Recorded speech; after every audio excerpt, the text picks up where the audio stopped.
जब हम नीति वचन उसके 3 अध्याय के 28वें पद में जाते हैं, वहां पर राजा सुलेमान कहता है, यदि तेरे पास देने को कुछ हो तो अपने पड़ोसी से ना कहना कि जा, कल फिर आना, कल मैं तुझे दूंगा।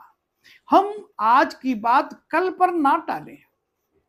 यदि हमारे पास है और हमारे पड़ोसी को जरूरत है तो हम उसको ये ना कहें कि अब कल आना तू, मैं कल दूंगा।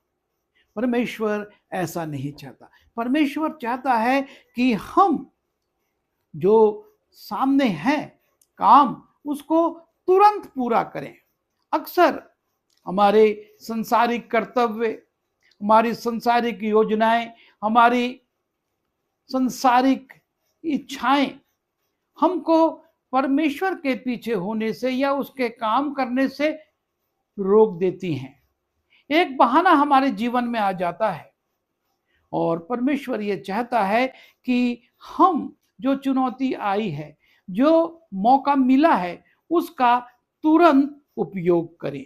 लूका रचित सुसमाचार उसके 10वें अध्याय में एक सामरी व्यक्ति का उल्लेख है और यह सामरी व्यक्ति चला जा रहा है किसी काम से, और तब उसने, जब वो यरूशलेम से यरीहो की ओर जा रहा था, रास्ते में देखता है कि एक व्यक्ति घायल पड़ा हुआ है मार्ग के किनारे, और 2 लोग, याजक और लेवी, उसे देखकर जा चुके थे।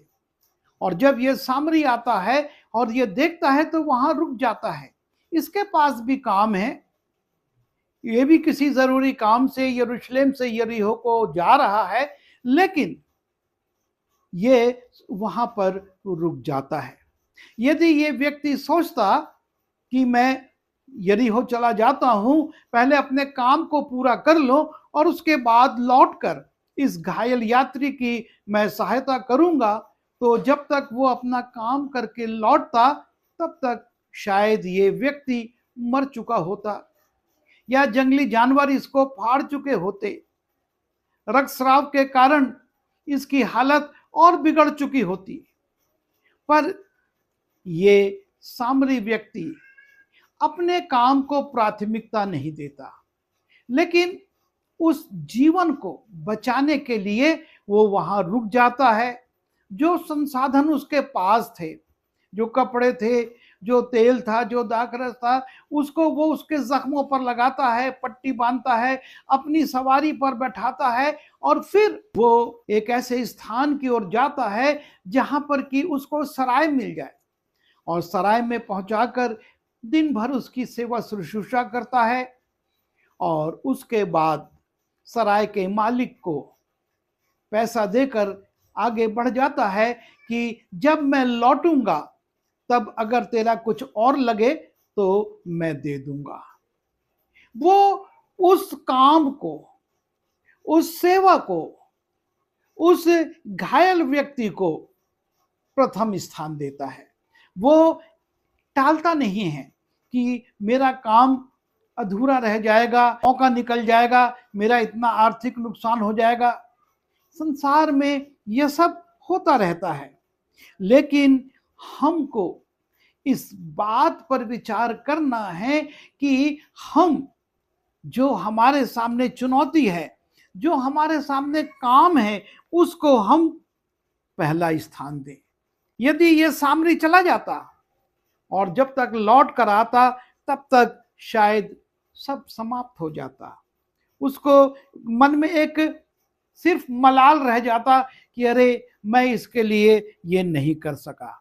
परमेश्वर इस बात की अपेक्षा करता है कि हम जो भी हमारे सामने आता है हम उसे तुरंत करें, उसमें हम लापरवाही ना करें, उसमें हम सुस्ती ना करें, उसमें हम देरी ना करें, क्योंकि मनुष्य को अपने जीवन के बारे में नहीं मालूम।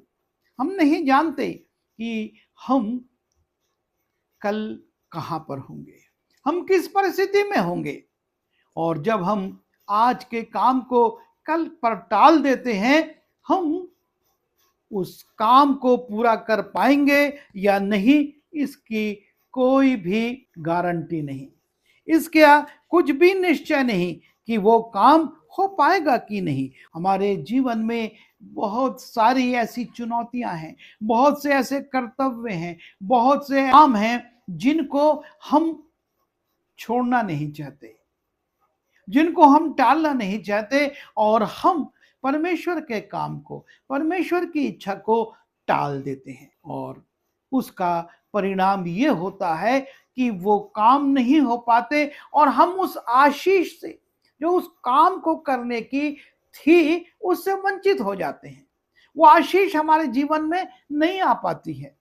हम अपने मन को कठोर ना करें, हम लापरवाही ना करें, हम काम को टालें ना, लेकिन हम परमेश्वर के काम को तुरंत करें, तुरंत निर्णय लें। इसलिए आज जब अवसर है, हम परमेश्वर के काम को, उस निमंत्रण को और उस अवसर को बहुमूल्य समझते हुए तुरंत काम करें। और यदि हमने इस अवसर को नजरअंदाज कर दिया, लापरवाही से हमने इस अवसर को छोड़ दिया, तो हम नहीं जानते कि हमारे जीवन में दोबारा अवसर आएगा या नहीं, और तब हम पछताएंगे, लेकिन तब फायदा नहीं होगा।